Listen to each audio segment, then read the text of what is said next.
wisdom of Nagarjuna. Mahaprajnaparamita Sastra. Etienne Lamotte. Composed by the Bodhisattva Nagarjuna and translated by the Tripitaka Dharma Karaya Kumarajiva of the land of Kucha. Under the later sin. Translated from the French. By Galongma Karma Migmi Chodron 2001. Chapter 47 Praises made by the Buddhas. First section Winning the praises of the Buddhas. Sutra. The Bodhisattva Mahasattva who wishes that the Buddhas of the 10 directions praise him must practice the perfection of wisdom. Sastra. Bodhisattvavana. I. Conventional nature of the desire for praise. Question. Considering the absolute emptiness of dharmas and inwardly being free of egoism, the Bodhisattva has already destroyed all pride. Why would he still want the Buddhas to praise him? Besides, it is the rule among Bodhisattvas to pay homage to the Buddhas. Why would he expect the Buddhas to pay homage to him in return? Answer. The Buddhist system has 2 gates. 1. The gate of absolute meaning. 2. The gate of conventional meaning. Conventionally, the Bodhisattva wants the Buddhas to praise him, but when he is praised by the Buddhas, he does not see in himself any substantial self and does not grasp any nature of existence. It is purely a manner of speaking, therefore, that the sutra expresses itself thus. Are you wondering why the Bodhisattva would expect in return that the Buddhas would pay homage to him? In a subsequent chapter, the Bodhisattva praised by the Buddhas is the Bodhisattva completely non-regressing in his course towards supreme complete enlightenment. In the present case, this Bodhisattva wishes to know with certainty if he is or is not non-regressing. This is why he seeks the praise of the Buddhas but does not seek their homage. 2. Value of the praises given by the Buddhas. Furthermore, other people, other beings, whose minds are clouded by lust, hatred and delusion, are unable to praise in accordance with the truth. Why? If they have the tendency to love, they do not see the real defects and they see only the qualities. If they have the tendency to hate, they see only the defects and do not see the qualities.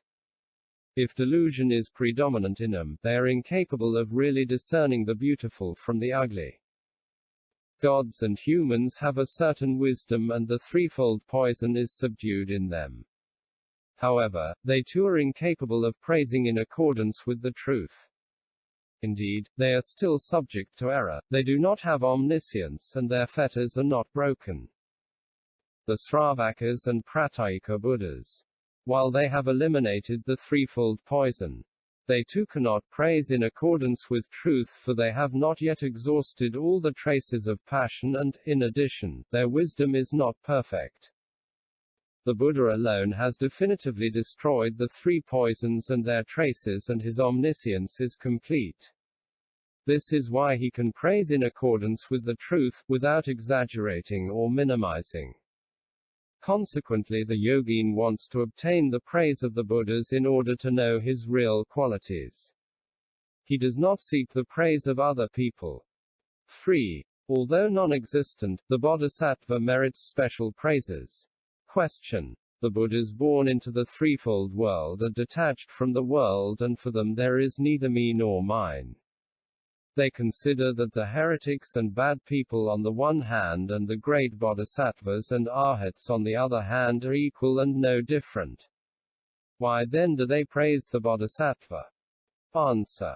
Although the Buddhas are without egotism, without aversion or affection, although their minds are detached from all the dharmas, they have pity on beings and guide them all by means of feelings of great loving kindness and great compassion. This is why they distinguish honest men and praise them. They also want to destroy the evil maras. What the Buddhas wish by praising the Bodhisattva is that innumerable beings should love the Bodhisattva, respect him, honor him, and then all attain the body of the Buddhas. This is why the Buddhas praise the Bodhisattva. Question. How do they praise him? Answer. The Buddhas who preach the Dharma in the great assembly and want people to penetrate into the very profound Dharma praise the Bodhisattvas such as, for example, S.A. to Po Luan, etc. Moreover, the Buddhas who praise the Bodhisattva express themselves in this way.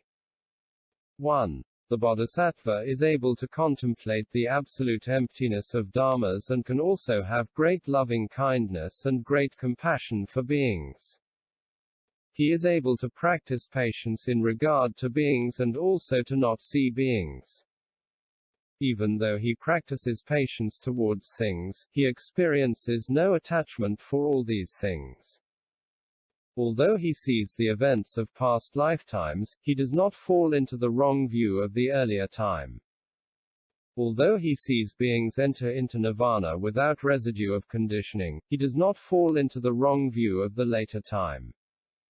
While knowing that nirvana is the peerless true Dharma, he still accomplishes good bodily, vocal and mental actions.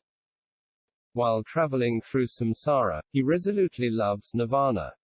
While abiding in the three gates of deliverance and contemplating nirvana, he does not violate his earlier vows or his good practices. The many extraordinary qualities are very difficult to find. 2. Furthermore, when the Bodhisattva has not yet obtained the acquiescence that dharmas do not arise or the 5 superknowledges, his fleshly body of birth-death has feelings of great loving-kindness and great compassion for beings, and he distributes completely his most precious inner and outer goods. His outer goods, such as his dearly loved wife and children, 5 objects of enjoyment of great value, pacified lands, etc. His inner goods, such as his body, flesh, skin, bones, blood, head, eyes, marrow, skull, ears, nose, hands, feet, etc. Such things are very rare. This is why the Buddhas praise the virtues of this bodhisattva. 3. When the bodhisattva has entered into his position assured of attaining enlightenment and possesses the superknowledges, he devotes himself to the austerities without ever getting tired of the difficulties. In this bodhisattva, the body of birth, the fleshly eye and the aptitudes are very extensive.